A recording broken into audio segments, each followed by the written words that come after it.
Nossa República recebe nessa semana, com muita alegria, o ator, comediante, comunicador e dono de personagens muito queridos do público. Eu estou falando do premiadíssimo Thiago Mourão, que nos encanta no teatro, no cinema, na televisão. Thiago, muito obrigado por sua participação aqui no Nossa República. Seja muito bem-vindo. Obrigado, gente. Obrigado aí, povo chapadense, que está me acolhendo muito bem aqui nessa cidade.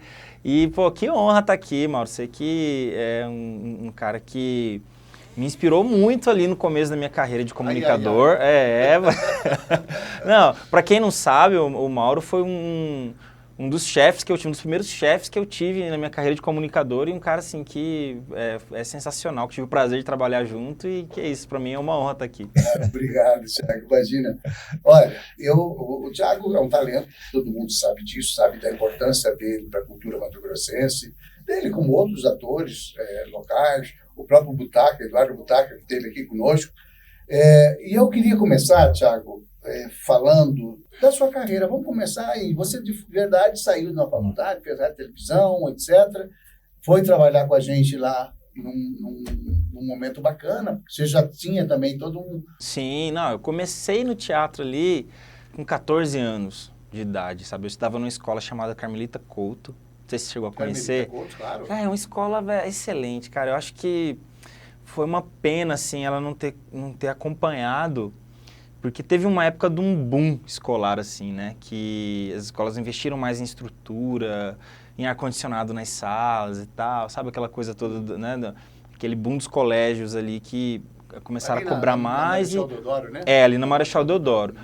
Mas, assim, o diretor da escola é um cara que eu... Primeiro que ele é uma das referências minhas de Chodito. Começa daí, assim, sabe? A forma como ele se comunica, né? O carisma que ele tinha. Ele é um paulinense, né? E ele foi um diretor espetacular. E a escola, ela tinha essa dinâmica. A gente começava a estudar filosofia na 4ª série lá, por exemplo, sabe? Escola é tudo, né? Uma boa escola define o futuro da pessoa. Totalmente, sabe? Eu considero, assim, que essa inclinação artística, né, que eu desenvolvi ali foi lá, né? E eu tive essa oportunidade de fazer teatro lá com a filha dele, que era diretora de teatro do grupo, o Grupo Maresia, chamava. E aí eu entrei meio que por acaso para substituir uma pessoa que tinha faltado ali e tal, eu era meu amigo da galera, eu tocava gaita na época, né? Aí eu entrei para tocar gaita num espetáculo, aí faltou um ator, aí me colocaram lá para contracenar, na cena lá dele, só no ensaio, né? Aquela coisa assim, faltou, você pode fazer ali o papel dele? Pô, como que é? Você tem que contracenar com ela. E eu tinha que contracenar com a menina que era minha ex-namorada na época ali. E era uma cena de briga. E eu não tava falando com ela, a gente tava meio brigado mesmo assim e tal. E eu aproveitei pra soltar os cachorros na cena. E o pessoal falou, nossa, como ele é natural! Como ele é bom, cara. Cara, você tem que fazer teatro. Eu falei, beleza, eu vou fazer teatro. Aí peguei o papel do menino que faltou. Já nessa peça. Acabei ficando. E aí já comecei a ir nas aulas de teatro ali e me envolvi assim, velho, de uma forma que hoje eu penso assim, como foi importante isso pra mim, porque na época a gente não tem dimensão, né? Nas escolas, principalmente nas escolas públicas, eu tenho muita escola pública boa, importante. Eu passei minha vida toda em escola pública e sou muito agradecido à escola pública. Mas assim, a gente sente que falta um pouco de envolvimento das escolas nessa área cultural. Eu tenho essa impressão. Pode ser que eu esteja errado por não ter um vínculo muito forte, mas a gente não vê o movimento nas ruas a partir da escola pública e nem da escola particular. Uma coisa ou outra, né? Como foi o caso da Carmelita. Sim, não, falta muito. Eu acho que falta muito. Eu acho que isso, essa fagulha, né, que acontece assim dentro de uma instituição de ensino, né, de educação infantil principalmente, é crucial para o desenvolvimento de uma pessoa. E falta muito porque é aquela coisa, a gente sempre esbarra numa questão de estrutura, de tempo, de grade curricular e tal. Por exemplo, o Edu mesmo deu aula de teatro um tempo, né, como concursado ali, né, ele passou no concurso público, virou professor de teatro, de artes, dentro de uma escola. Mas aí se você pega a forma como a grade de trabalho dele foi distribuída, ele depois pode falar melhor sobre isso. Mas era muito, tipo assim, era uma sobrecarga imensa, porque um professor de português, por exemplo, ele tem mais aulas na semana. E um professor de artes, não, ele vai ter uma aula na semana ali com uma turma. Só que ele precisa cumprir a mesma carga horária, então ele tem... de desenvolver um trabalho com uma vez por E ele semana. tem muito mais turmas para avaliar, para fazer isso. Então não é uma coisa assim que você consegue desenvolver muito uma criança dentro de uma grade escolar. Você tem que ser fora da grade, tem que ser uma aula todo sábado, sabe? Você começa a criar, você começa a criar uma comunidade em torno disso. Que foi o que aconteceu comigo. Todo sábado, voluntariamente, você não precisa pagar nada, todo mundo por amor ali fazendo, e a coisa foi acontecendo.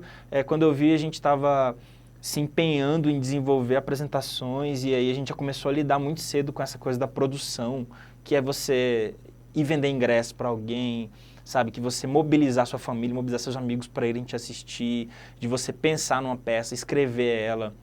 A gente começou a participar de festivais, e o primeiro festival que a gente participou, eu escrevi o texto junto com a diretora e tal, e a gente ganhou o melhor espetáculo, que foi o Festival do Teatro São Gonçalo, por exemplo. Ganhei ator nesse festival também e tal, e, cara, isso tudo, assim, traz um brilho para a nossa vida que não tem como comparar, sabe? É muito importante. Também, né? Eu acho que ninguém consegue do nada se você não tiver estímulos, né? Construir, na área artística, na área cultural, precisa disso. Tiago, você estava falando da construção, da sua construção como ator, etc. Uhum. Você também fez faculdade de rádio e televisão e você trabalhou muito tempo com essa área de comunicação, também em produção, também em roteiro, Sim. também... E aí?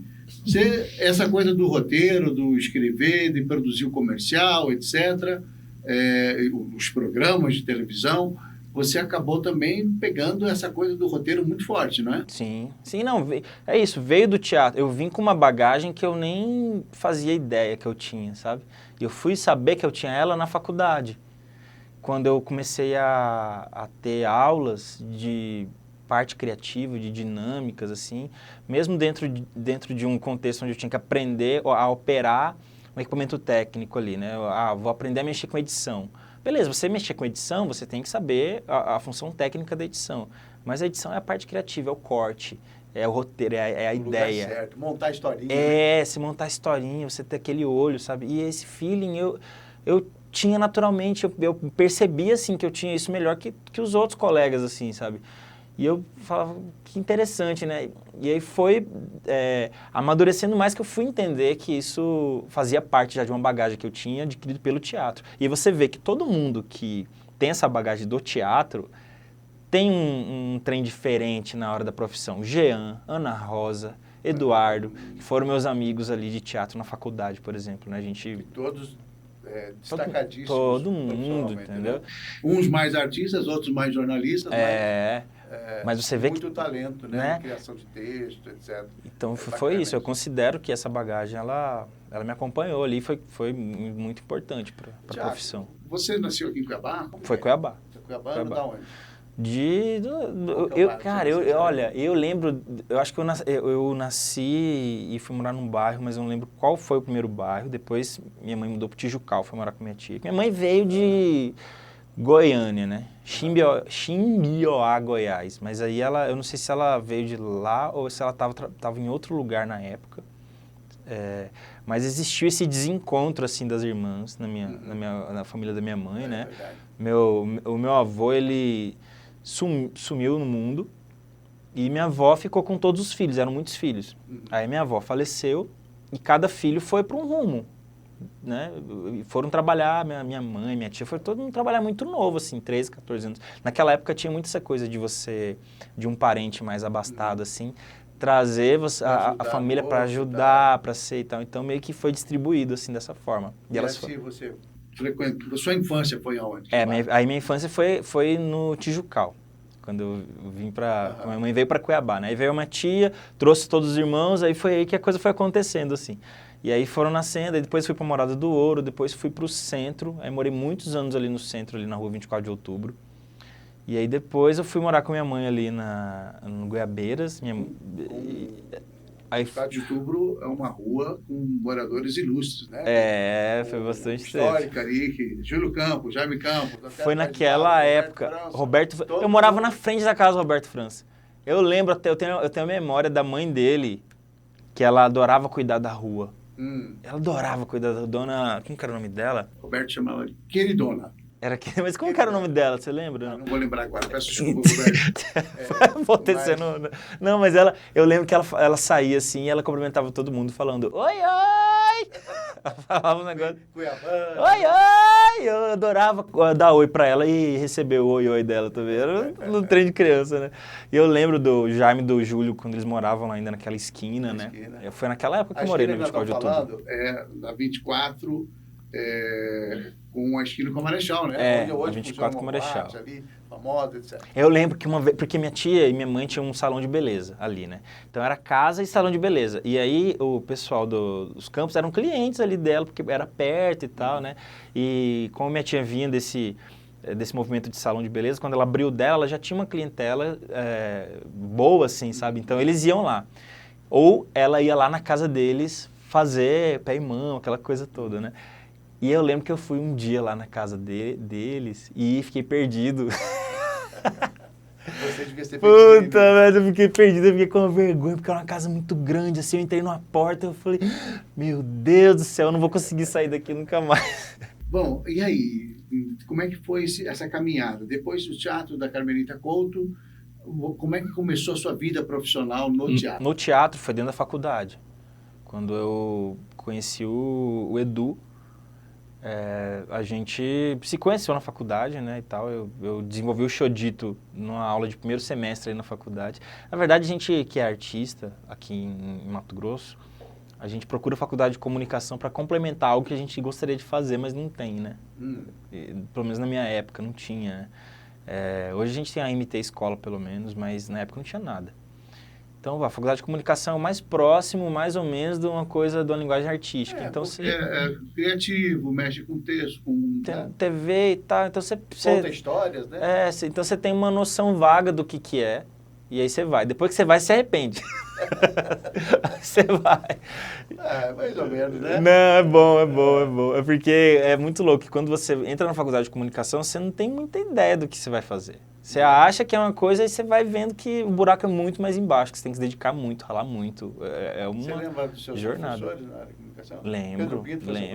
Pedro Pinto foi meu orientador. Orientador, olha só. E foi um cara que, Pedro Pinto de Oliveira, além de ser professor, doutor na Universidade Federal de Mato Grosso, é um dos grandes jornalistas mato-grossenses, com destaque nacional, enfim, e um grande amigo. Né? Sim, não, ele é um cara incrível. E foi eu posso dizer que foi graças a ele que eu me formei, sabe?